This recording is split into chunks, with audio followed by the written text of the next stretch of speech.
Good morning, girls. The second topic of Unit 3 is Oracle locking and concurrency. In a single user database, the user can modify data in the database without consent for other are using or modifying the same data at the same time. Right? However, in a multi-user database, the statements within multiple simultaneous transactions can update the same data at the same time. Transaction executing at the same time need to produce meaningful and consistent result. Therefore, control of data, the control of data concurrency and data consistency is very much important in a multi-user database environment. Data concurrency means that many users can access data at the same time, and data consistency means that each user sees a consistent view of the data, including visible changes made by the users on transaction and transaction of other users. Now let us try to understand what is the meaning of lock in the language of Oracle. Here I took the reference of log.htm of psoug.org. Here you can see the definition of lock. In Oracle PL/SQL, a lock is a mechanism that prevents destructive interaction between two simultaneous transactions or sessions trying to access the same database object. I repeat, if we try to access the same database object, the PL/SQL lock system prevents the destructive interaction between these two simultaneous transactions or sessions. There are two ways to achieve the lock on a database. Number one is implicit locking and number two is explicit locking. The session remains in a waiting state until one of the session is either committed or rollback. Here the two terms committed and rollback, all of you are very well aware of these two terms. Committed means to submit our commands and save all the queries permanent basis, and rollback means if you don't want to save the last result of any query, you can use the rollback command. Oracle server implicitly creates a deadlock situation if a transaction is done on the same table in different sessions. This default locking mechanism is called implicit or automatic locking. A lock is held until the transaction is complete. This is referred to as data concurrency. A key reason for locking is to ensure that all valid processes are always able to access the original data as it was at the time the query was initiated. This is referred to as read consistency. With explicit locking, a table or partition can be locked using the lock table statement in one of the specified modes. The available lock modes are listed here. Number one is row exclusive, second is share update, third one share, fourth is share row exclusive, fifth one is exclusive, sixth is no wait, and seventh one is wait. Note that it is preferable to do explicit locking rather than relying on the implicit locking done by default by the Oracle server itself. In addition to the type of locking, Oracle also provides two different levels of locking, row level locking and table level locking. With table level locking, the entire table is locked against any kind of update or insert actions from another process. Once a given process has locked a table, that process is the only one that can change rows in the table. No other user can simultaneously change do changes in that particular row. With row level locking, any specified row or rows in a table can be locked. Any unlocked rows are still available for updates and deletes to the other user. But the locked rows can be updated only by the process that initiated the locking. The other users have to wait till the current user release the lock on that particular row. Here you can see the syntax how you can lock the table. For that we have to write lock, then table, these are keywords. Then you have to specify the name of table on which you want to apply a lock, and you have to mention the lock mode also with wait and no wait option. Let us see the types of locks. Oracle automatically uses a different type of locks to control a concurrent access to data and to prevent destructive interaction between users.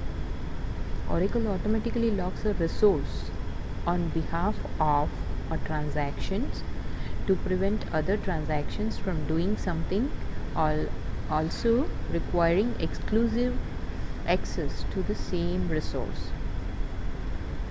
The lock is released automatically when some event occurs so that the transaction no longer requires the resource. Throughout its operation, Oracle automatically acquires different type of locks at different level of restrictiveness depending on the resource being locked and the operation being performed. Here you can see the list of types of different locks.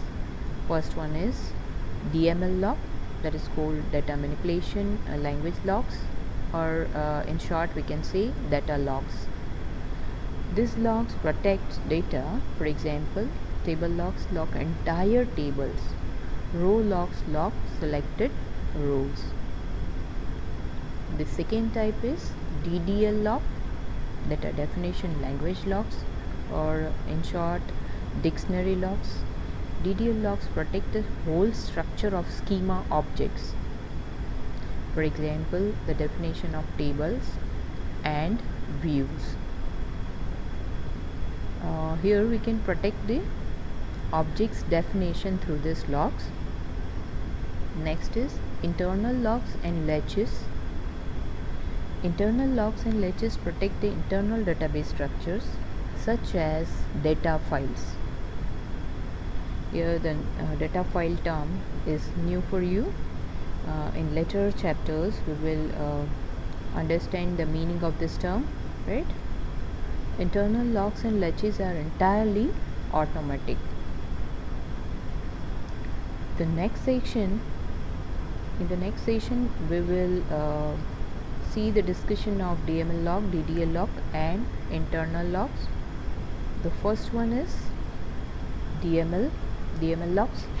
The purpose of a DML lock is to guarantee the integrity of data being accessed concurrently by multiple users. Concurrent, the other synonym of concurrent is simultaneous or parallelly. DML locks prevents a destructive interference of simultaneous conflicting DML or DDL operations. DML statements automatically acquire both table level locks and row level locks. The row level locks are primarily used to prevent two transactions from modifying the same row at the same time. When a transaction needs to modify a row lock is acquired. Table level locks are primarily used to do concurrency control with concurrent DDL operations, such as preventing a table from being dropped in the middle of any DML operations performed by any other user. When a DDL or DML statement is on a table lock is acquired. Table locks do not affect concurrency of DML operations. A transaction acquires a table lock when a table is modified in any of the following DML statements performed by users like insert, update, delete, select with a force update and lock table. Second is DDL locks, that are dictionary lock. This protect the definition of schema object while that object is acted upon or referred to by an ongoing DDL operations. A DDL statement implicitly commits its transaction. For example, assume that a user create a procedure on behalf of the user's single statement transaction. Oracle automatically acquires DDL locks for all schema objects referenced in the procedure definition. The DDL locks prevent objects referenced in the procedure from being altered or dropped before the procedure completion is finished. Oracle acquires a dictionary lock automatically on behalf of any DDL transaction requiring it. Users cannot explicitly request DDL locks. Only individual schema objects that are modified or referenced are logged during DDL operations. And at the same time, you must keep one thing in your mind, that the whole data dictionary is never locked. DDL locks fall into three different categories: exclusive DDL, shared DDL, and breakable parse DDL.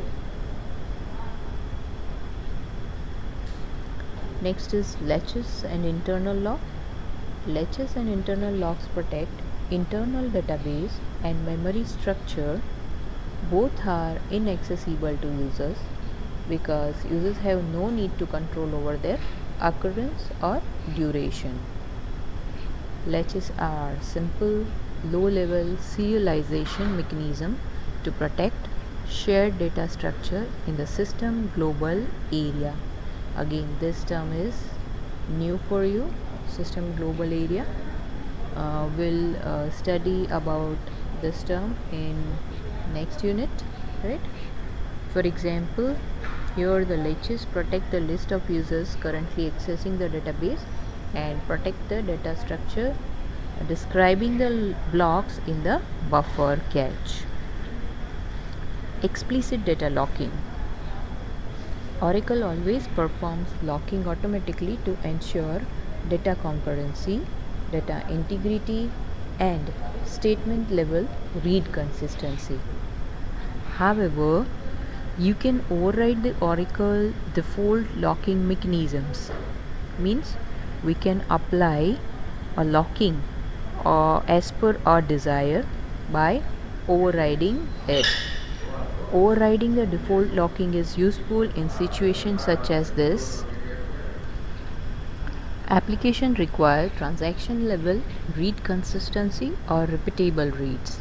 In other words, queries in them must produce a consistent data for the duration of the transaction, not reflecting changes by other transactions. You can achieve transaction level read consistency by using explicit locking. Sometimes application require that a transaction have exclusive access to a resource so that the transaction does not have to wait for other transaction to complete. The lock table statement, which locks either a table or when used with views the underlying base tables. Lock acquired by this statement are released after the transaction commits or roll back. Maybe some issues arise during the locking procedure. They are given here. Let us discuss these issues. Table locking enables many sessions to read from a table at the same time, but if a session wants to write to a table, it must first get exclusive access. During the update, all other sessions that want to access this particular table must wait until the update is done. So this is the first reason for locking issue, right? The second one is table locking causes a problem in cases such as when a session is waiting because the disk is full and free space is not available. Free space needs to become available before the session can proceed. In this case, all sessions that want to access the problem table are also put in a waiting state until more disk space is made available. A session issues a select that take a long time to run. Another session then issues an update on the same table. This session wait until the select is finished, given by the first command. Another session issue another select statement on the same table because update has higher priority than select. This select waits for the update to finish after waiting for the first select to finish. So this may be the issues arise during the locking system. Next is lost update. Here in the first transaction, here we are taking the example transaction 1 which updates the row 1, then transaction 2 updates the same row before the transaction 1 commits. So transaction 2 waits until the transaction 1 commits, then transaction 1 commits, transaction 2 commits after that. Of course, after transaction 2 commits, update of row 1 by transaction 1 is overridden by the transaction 2.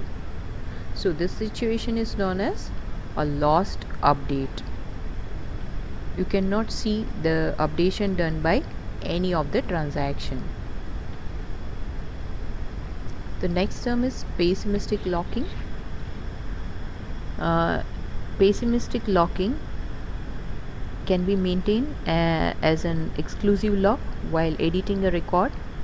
For the end user, it looks like they can't start editing a product until the person who is editing it's currently released the lock. Pessimistic locking locks objects when the transaction accesses them before commit time, ensuring that only one client is editing the object at any given time. Because pessimistic locks exist for the duration of the current transaction, the associated database transaction remain open from the point of the first lock request until the transaction commits. When the transaction commits or rollback, the database releases the lock.